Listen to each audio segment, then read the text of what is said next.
What's going on, Jerome's? Beautiful Tuesday. Birds are chirping and stuff, and it's time for another Vikings news dump. Happy Thanksgiving to my American brethren, and for Canadians, Europeans, everyone else around the globe, happy, normal week coming up, I guess.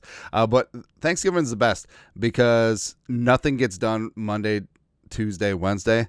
Also, if you go back home for Thanksgiving, Wednesday night you go out and carouse with all of your old friends and stuff. It's good times. But now that I have kids, I don't know. Who knows, man? But something I do know is that the Minnesota Vikings are having a ton of fun. Now, I know that everyone is smooching up on the Lions 10-1, but this is a great meme from the old Reddit machine. Best team in entire history of the Lions franchise, Vikings at 9-2. Vikings effing around with slinging Sam Darnold, a.k.a. America's quarterback, on a rebuilding year. And, hey, you know what, the Lions, we'll see what happens, man. A new run thing last time the Vikings and the Lions got it on. We'll see you week 18. We'll probably see you in the playoffs. Bring it. Just bring it, man. And yeah, we truly are playing with house money, man, because this is one of the most fun loose teams that I've seen since, I don't know, probably, 2022 was fun, but 2017 is probably pretty analogous, where they're definitely punching above their weight, but you're having a lot of fun. They have great defense. Case Keenum leading the way, slinging Sam Darnold leading the way here. Woo. Love it, man. It's good times. Also good times is annual Thanksgiving fundraiser. Thank you, everyone who's donated thus far. We are donating every dollar that's sent to the show the rest of the month, going to various Twin Cities food shelves, including our friends over at Every Meal. So super chats during the live streams, as well as Venmos, Cash Apps, as well as a direct donation link to Every Meal, all in the description. Thank you very much. It's a great time to pay it forward, and it's one of our favorite things that we do, and the Jeromes crush it every single year, so thank you very much for that. Also, thank you, Nick Muse, Tanner's brother. But Nick Muse, your company's computer guy. In terms of like the funniest guy on the team, I think Nick Muse is up there. I think Hottie Ward is up there. I think Grenard is up there. But Nick Muse, who just celebrated his birthday, he's birthday buddies with Johnny Munt. Cool. But on his birthday, he was cut. And he put out a really funny video on the old socials because he and his brother Tanner, older brother, special teamers bounce around the league, they set an NFL record, and they were both cut on their birthdays because Tanner, when he was with the Raiders, 2021 September 6th, he was waived by Las Vegas. So making history.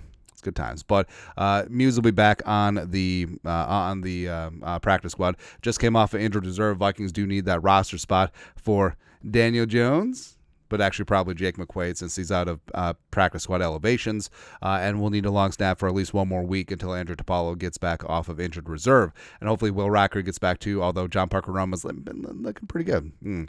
Also, someone who's looking good is Justin friggin' Jefferson. He's going to get his. Eventually, teams will get fed up of their, hey, we need to triple team Justin Jefferson every single time because guess what? Everyone else gets the ball. Also, yeah, the picture on the bottom is when Naylor caught his wide open touchdown right in front of the end zone. Like, they can't have this anymore because eventually their obsession with stopping, so defenses are like Captain Ahab and Jefferson is everyone's Moby Dick. You become obsessed, you become target fixated, and you sell your soul to get 1-8. But it's okay. Everyone else is going to eat. Eventually, you'll get sick of it, and then eventually Jefferson will eat. Everything will be good to go. Also good to go is I love me some Josh Metellus, man. Now, maybe he's not lighting up the box score and making splash plays like he had last year, but Metellus is still damn solid and a huge part of the backbone of this defense. Vikes fan page, Vikings defender Josh Metellus is the only player to have 20-plus snaps at edge rusher, defensive tackle. That's mainly when they're up in the A gaps, and then he does rush. So where they count that. Slot corner and safety this season, per Next Gen Stats. Truly a Swiss Army knife. And yeah, and also Metellus is in the first year of his 2-year, $8 million extension, which was signed last offseason before he became a huge part of this defense. I feel like that contract needs to be freshened up just a little bit. Just a smidgen. Also, keep easy, keep Metellus, have them do turnover sellies all damn day long. We'll go from there. It's going to be good. Also good is guys in free agency. guys that are going to get paid as well. Patrick Jones. Vikings communications. Outside linebackers, Jonathan Gennard, 9. Patrick Jones, 7. And Andrew Van Ginkel, 9. Combined for 25 sacks in 11 games. The most sacked by a trio of Vikings teammates in 11 games since 1993. When Chris Dolman, 9.5. Henry Thomas, 8.5. Which Henry Thomas was a true nose tackle. He doesn't get enough credit for that. He's really impressive, man. And Jumpin' John Randall, the pride of Texas A&I Kingsville, combined for 25.5 sacks. So pretty damn impressive what the Vikings are getting done. Also, it's really impressive. Like I said, Henry Thomas, nose tackle. John Randall, under tackle, 3-tech. It's good to go. Plus, Chris Dolman, rest in power. Chris Dolman was that dude, man. And I know that Lawrence Taylor gets all of the plaudits, but, I mean, Chris Dolman was 95 cents on the dollar of Lawrence Taylor. Plus, he played the run better. Anyways, but Grenard and Van Ginkel showing up strong. Patrick Jones is building on his solid contract year as well. Going to get paid somewhere else, and also factor into the Vikings comp picks for 2026. Also, so Ed Ingram was benched before the Tennessee game in favor of veteran Dalton Risner, who had come off of injured reserve. Now, mixed game in his first game back against the Titans, and the Bears game, the Vikings interior offensive line, they're solid running the ball, but Risner did get dinged for 5 pressures and a sack. But Kevin O'Connell did speak glowingly of Risner as presser on Monday. Looks like it is going to be Risner at least for Sunday, but we'll keep seeing what's going on as he's shaking off that ring rust and getting back into the flow of things. And we covered this last week. Really respect the way that Ed Ingram has handled the benching. Obviously, as a competitor, it sucks, but he's not bitter about it. He and Risner continue to have a good relationship, and Ingram is using this as a learning moment. And absolutely, he can learn and get better, working that pass protection technique and tricks of the trade, and also seeing the game from an outside perspective as opposed to just being head down in the trenches. That certainly could help him, right? And I'm not ready to give up on Ed Ingram. Physically, he does have the tools there, and hopefully he can get things in order. And Risner, a solid veteran stopgap for the time being until we sign Trey Smith from the Chiefs. Woo! Let's go, man. Speaking of offensive line, so Cam Robinson left the game early against the Bears with what was deemed a foot injury, did not return, but some positive-ish news on Monday. Kevin Seifert, ESPN, who's not Carl Gerbschmidt, who's not. Kevin O'Connell said left tackle Cam Robinson is dealing with the same foot injury he had earlier this season and is pretty confident in his ability to work through it. No determinations on availability, though. Same thing with Pace Jr., who had that weird hamstring injury, as well as Kerryon, my Jayward's son. So hopefully Robinson will be good to go. It's kind of concerning that it's a similar injury, but he wasn't able to return against the Bears. Now, if it had been a playoff game or the Super Bowl, would he been able to get back out there? We'll see. But I'm sure he'll be limited, or DNP limited this week in practice. But hopefully we'll be good to go against the Cardinals on Sunday, because Quisenberry is fine, but Cam Robinson is obviously a superior left tackle at this stage of their careers. Also, your daily Daniel Jones update. Jordan Schultz report. Souses, despite interest from the Raiders, free agent quarterback Daniel Jones has eliminated Las Vegas from his contention, contrary to other reports. Former Giants quarterback is weighing substantial interest from multiple playoff teams and wants to join a postseason contender. And it's funny, like Daniel Jones is actually picky. That's hilarious, man. They should turn this into a daily reality show. Like every single day he eliminates one team. Ravens, you are out. Vikings in. So Ben Lieber, former Vikings linebacker, former Kansas State legend, as well as voice of the Vikings Radio Network on the sideline, he had some thoughts about this, and I disagree, but to a degree. Daniel Jones is acting like his career is almost over. Playoff teams have starting quarterbacks. Choose a team where he has a chance to be a long-term starter. Now, I disagree in that just going to a place that has an open vacancy. Nah, there's a reason why he's not going to the Raiders, where he would probably start over Desmond Ridder. Now that Minshew is out, O'Connell is TBD there. But what's the point of going to a bad team that's going to have maybe a new GM? Maybe they go one and done with Antonio Pierce after one season. And obviously, the coaching staff there for quarterbacks is not great, right? And also the weapons are shoddy. Offensive line is no bueno.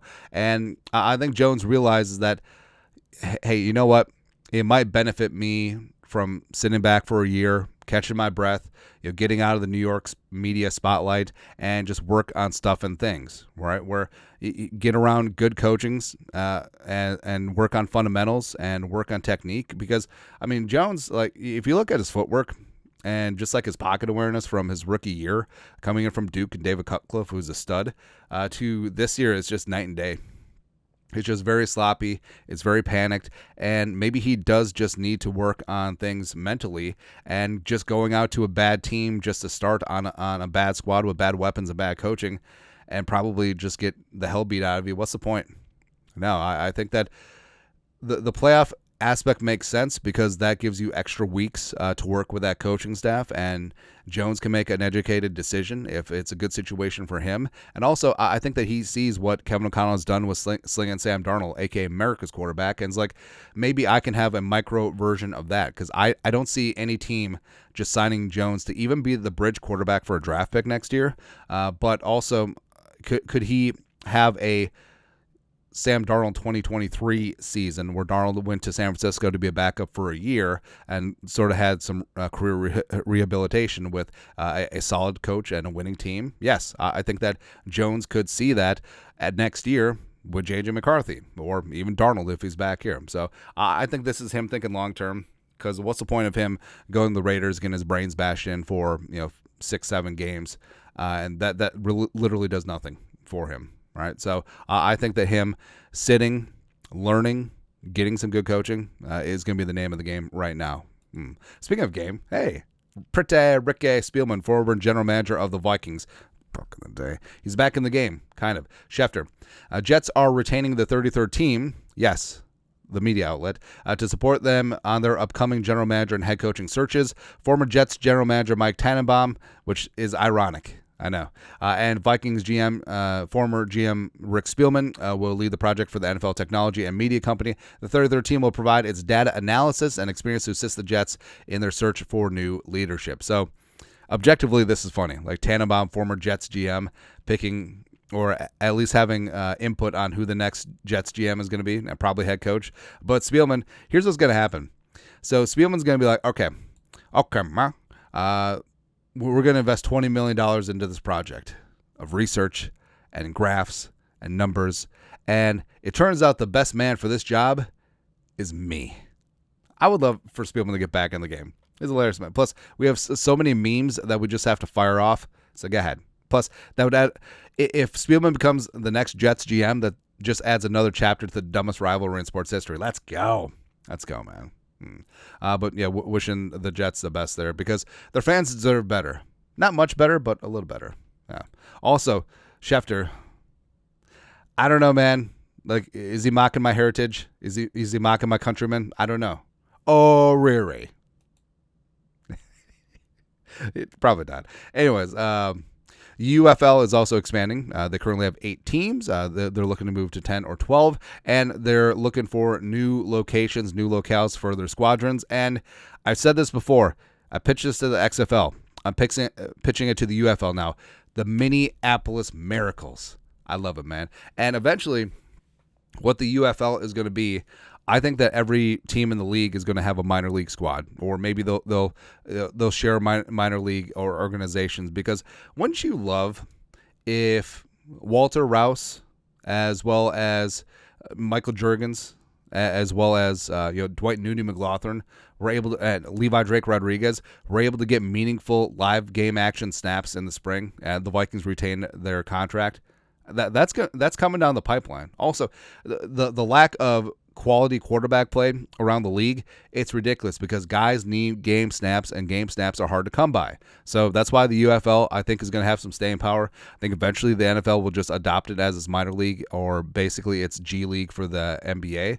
So I would take a team. Hell yeah, man. Plus, they play in the spring. They could play at TCF. They could do a lot of things. And I would love to bring back the old Lakers colors, the sky blue and the yellow. Bring it, man. I would love the hell out of it, man. Also, you can use that as a developmental league, or just a way to let Nick Mullins blow off steam. Just have him go out there and sling it 50 times a game for 450 yards and 4 touchdowns and 4 picks. I don't care. Just go do that, man. It'd be great. Anyways, that is it. That's it. Vikings news dump on this beautiful Tuesday. You guys are the best. You know what to do. Skol. Production value.